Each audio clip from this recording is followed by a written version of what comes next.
from the middle of the country, and there's hills, and there's farms. So there'll be like a square of land that's cows, and then a square of land that's like a forest, and then a square of land that's like, I don't know, some grass and a lake, and then another one that's a field, and then a different kind of field. So as a child, I had flown to Washington a lot. So my favorite part of the whole trip was when we got up in the sky, you looked down and it looked like a mosaic or a quilt. So it's just showing that like no matter how we impact the physical land, it still looks beautiful. So if we can do that with the physical land, we should be able to do that with people as well. Well, I'm born and raised in Canada. My family background is from Nigeria. I'm from Uganda. Portuguese. My parents are Somali. I'm Somali as well. Born and raised in Canada. I was born in Egypt. I am from Hong Kong. I was born and raised in Addis Ababa, Ethiopia. I'm from Canada. A truly multicultural society values everybody equally.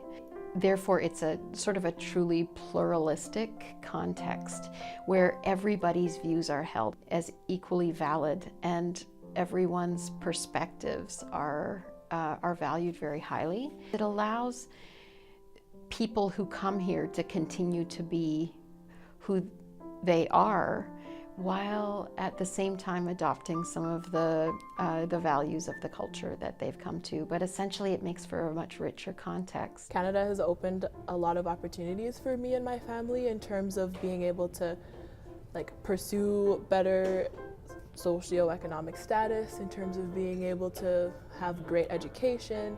And so I think that the values of Canada in that way also very well parallel with my own Nigerian traditional values. Being Canadian is to show your cultural diversity. No matter where you are, people are still welcoming you and forming that community in a sense. I think our immigration policies are something to be very proud of. I appreciate that we welcome people into our country because it's safe. The one country that has always been welcoming. Other countries would shut their doors.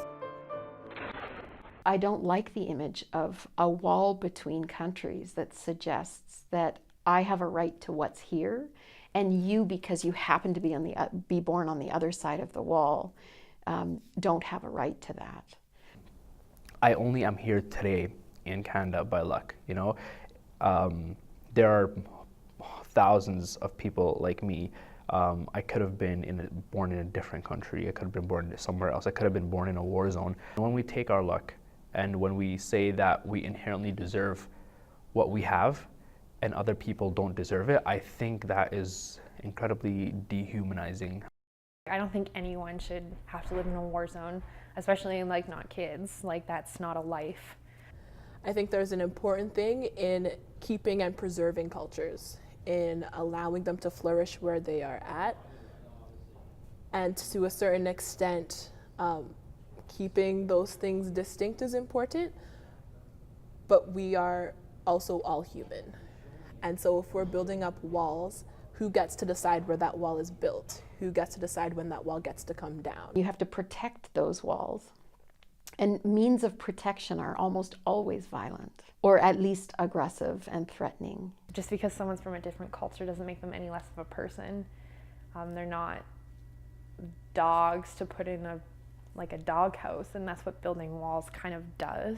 I think there's always another solution. I think that people are people and that we all have different things to offer in relationships. As my life continues to be impacted by people from other cultures, I can also impact other people.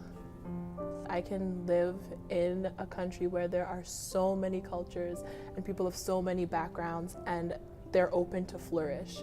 And there's just kind of this sense of let me appreciate where you come from, let me understand how you see the world. We don't just need to know more about other people, but we actually need to recognize that we need them and that they need us.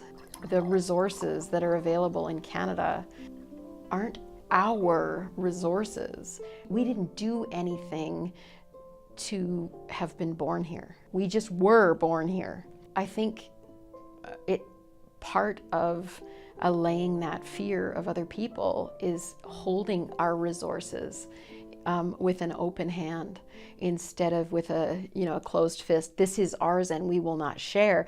As soon as we recognize that this is ours and that we don't have any moral right to it over anybody else just because they didn't happen to be born here. As soon as you decide you're better than someone else, whether they're a different race or a different age or whatever, you've set yourself up for discrimination and inequality. I do face discrimination and stereotypes. Racism is everywhere. We want to say that people are equal in Canada. Canada is making really good steps in terms of being equal, but I don't think that I can say 100% that we're there. In terms of opportunity, I think a lot of people in Canada do have that.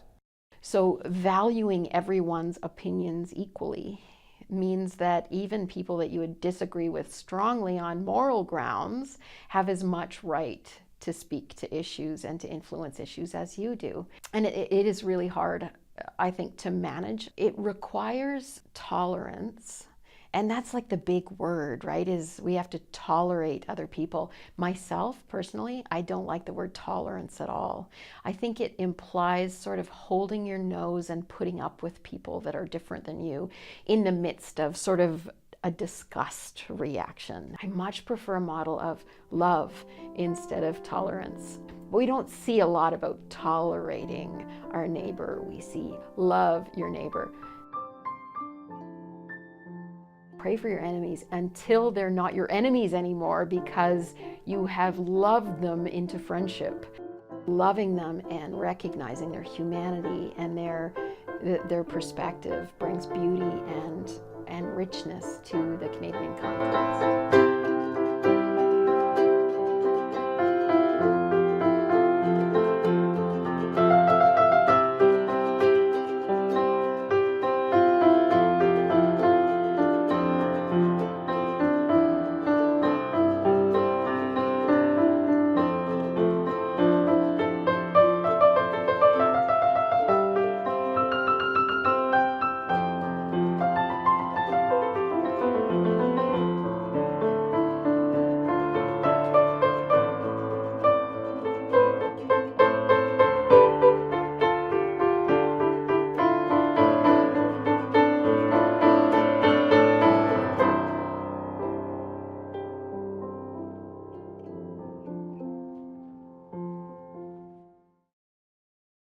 The worst part of living in Canada is living in a place where the air hurts your face. I don't like the cold weather. The worst thing is the cold. The snow. Easily. Cold. I hate the cold. The cold. The biggest difference between Canada and most other countries I've been to is temperature. Well, yeah, the weather for sure. That's a problem if we're going like that, but yeah. After 2 weeks, I hate snow. I don't want to go to school. I just want to get tucked into my bed, sleep, because I hate snow. It drives me insane now. So I hate the snow. It's beautiful, but it's bad.